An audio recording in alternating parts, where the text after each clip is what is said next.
गठबंधन के वरिष्ठ नेता खड़गे जी, सोनिया जी, शरद पवार जी, भगवंत मान जी, चंपा सोरेन जी, अखिलेश जी, डी राजा जी, भट्टाचार्य जी, महबूबा मुफ्ती जी, डेरेक ओब्रायन जी, कल्पना सोरेन जी, त्रिची सिल्वा जी, सुनीता केजरीवाल जी, देवराजा जी, तिरुतोल जी, खुर्रम अनीस उमर जी,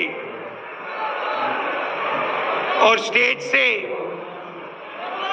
मैं केजरीवाल जी और सोरेन जी का भी नाम लेना चाहता हूं, क्योंकि वो आज यहां है नहीं, मगर दिल में हम सब एक साथ खड़े हैं। भाइयों और बहनों, इंडिया गठबंधन के कार्यकर्ताओं, आप सबका यहां बहुत बहुत स्वागत, नमस्कार।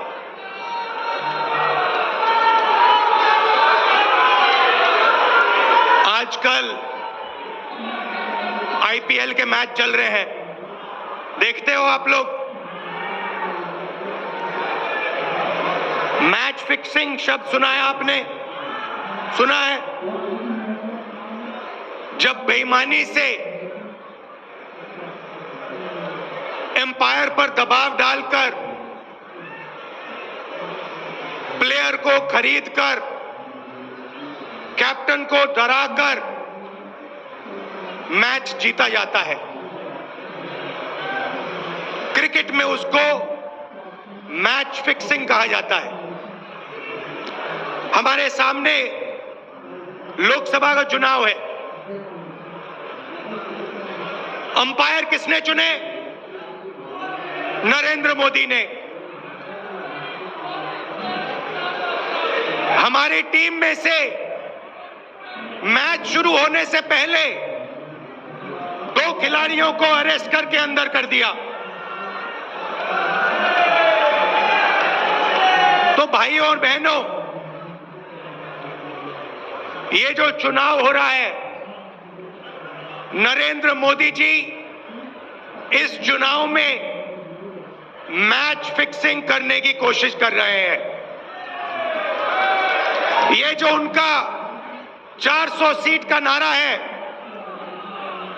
ये बिना ईवीएम के, बिना मैच फिक्सिंग के, बिना सोशल मीडिया और प्रेस पर दबाव डालकर खरीदकर ये 180 पार नहीं होने जा रहा है। सब मिलाकर आप देखिए, कांग्रेस पार्टी विपक्ष की सबसे बड़ी पार्टी है। हमारे सारे के सारे बैंक अकाउंट बंद कर दिए गए हैं।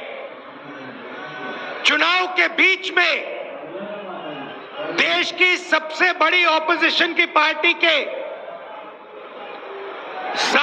सारे अकाउंट बंद कर दिए। हमें कैंपेन चलाना है, हमें लोगों को प्रदेशों में भेजना है, पोस्टर लगवाने हैं। सारा का सारा जो हमारे रिसोर्सेज हैं, बैंक अकाउंट बंद कर दिए गए। तो ये कैसा चुनाव हो रहा है? नेताओं को धमकाया जाता है, पैसे देकर सरकारों को गिराया जाता है, नेताओं को जेल में डाला जाता है। केजरीवाल जी को, सोरेन जी को ये पूरी की पूरी मैच फिक्सिंग करने की कोशिश की जा रही है।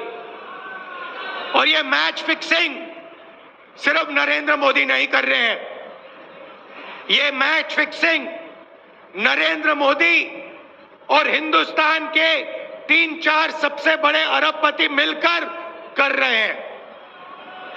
ये सच्चाई है। और ये मैच फिक्सिंग क्यों हो रही है? भाइयों और बहनों, इसका सिर्फ एक लक्ष्य है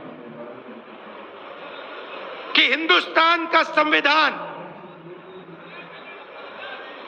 जिसने इस देश के गरीब लोगों को भविष्य दिया, सपने देखने का हक दिया, उस संविधान को हिंदुस्तान के गरीब जनता से के हाथ से छीनने के लिए यह मैच फिक्सिंग की जा रही है। और मैं आपको बताना चाहता हूं कि जिस दिन यह संविधान खत्म हो गया, उस दिन यह हिंदुस्तान नहीं बचेगा। इसको पुलिस से, धमकी से नहीं चलाया जा सकता है। यह जो संविधान है, हिंदुस्तान की जनता की आवाज है, हिंदुस्तान के दिल की धड़कन है। इसको जिस दिन खत्म कर दिया गया, उस दिन यहां पे हिंदुस्तान नहीं बचेगा। अलग अलग स्टेट हो जाएंगे, हिंदुस्तान नहीं बचेगा। यही इनका लक्ष्य है।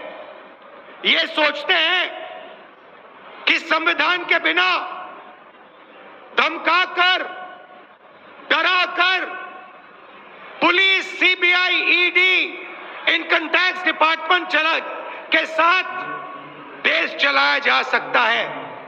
ये सोचते हैं मीडिया के बिना देश चलाया जा सकता है। आप मीडिया को खरीद सकते हो, आप मीडिया को दबा सकते हो, आप मीडिया के रिपोर्टर्स का मुंह बंद कर सकते हो, मगर आप हिंदुस्तान की आवाज को नहीं दबा सकते हो। इस आवाज को कोई नहीं दबा सकता। दुनिया में कोई ताकत नहीं है जो इस आवाज को दबा सकती है। भाइयों और बहनों, बीजेपी के एमपी ने कहा कि जैसे ही हम चुनाव जीतेंगे, मैच फिक्स करके 400 सीटें जीतेंगे, वैसे ही हम संविधान को बदल देंगे, संविधान को रद्द कर देंगे।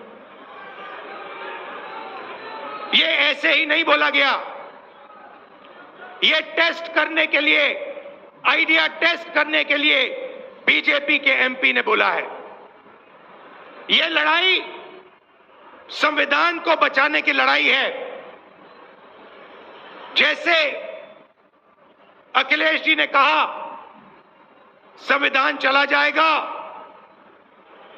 गरीबों के हक चले जाएंगे, आरक्षण चला जाएगा, और जो आपका धन है, गरीबों का धन है, किसानों का धन है, मजदूरों का धन है, वो 5-6 लोगों के हाथ में चला जाएगा। नोटबंदी की, जीएसटी लागू किया। मुझे बताइए, जीएसटी से, नोटबंदी से किस गरीब व्यक्ति को फायदा हुआ? किस छोटे दुकानदार को फायदा हुआ? किस किसान को फायदा हुआ? किस बेरोजगार युवा को फायदा हुआ? किसी को नहीं। 40 साल से सबसे ज्यादा बेरोजगारी हिंदुस्तान में आज है। 1% लोगों के पास हिंदुस्तान का पूरा धन, 22 लोग हैं। जितना धन उतने उनके हाथ में है, उतना ही धन 70 करोड़ लोगों के हाथ में है। ये संविधान को क्यों मिटाना चाहते हैं? क्योंकि आपका धन जो है आपसे छीनना चाहते हैं। मैंने जाति जनगणना की बात की, किसानों के एमएसपी की बात की, युवाओं को रोजगार देने की बात की। यही देश के सामने सबसे बड़े मुद्दे हैं। मगर एक बात याद रखिए, अगर आप लोगों ने पूरे दम से वोट नहीं दिया तो इनकी मैच फिक्सिंग कामयाब हो जाएगी। यह आप भूलिए मत। और जिस दिन मैच फिक्सिंग कामयाब हो गई, उस दिन आपका संविधान, हमारा संविधान खत्म हो जाएगा। जिस दिन संविधान खत्म हो गया, उस दिन हिंदुस्तान के दिल पर एक बहुत बड़ी चोट लगेगी। तो ये जो चुनाव है, ये चुनाव कोई मामूली चुनाव नहीं है। ये चुनाव हिंदुस्तान को बचाने का, संविधान को बचाने का, और जो गरीबों का हक है, किसानों का हक है, पिछड़े वर्गों का, दलितों का, आदिवासियों का, गरीब जनरल कास्ट के लोगों का हक है, उसको बचाने का हक है, उसको बचाने का चुनाव है। यह बात आप याद रखिए, क्योंकि अगर यह चुनाव जहां मैच फिक्सिंग की जा रही है, वो पूरे देश को दिख रहा है, बीजेपी के लोग कह रहे हैं। कल में से एक व्यक्ति मिलने आया, मुझे कहता है मैं ट्रेन से आया, मेरे साथ बीजेपी के कार्यकर्ता बैठे थे, उन्होंने कहा कि कुछ ना कुछ गड़बड़ है। यह सच्चाई है। इलेक्शन कमीशन के लोगों को नरेंद्र मोदी जी ने बैठाया, दो नेताओं को, दो चीफ मिनिस्टरों को जेल में डाला।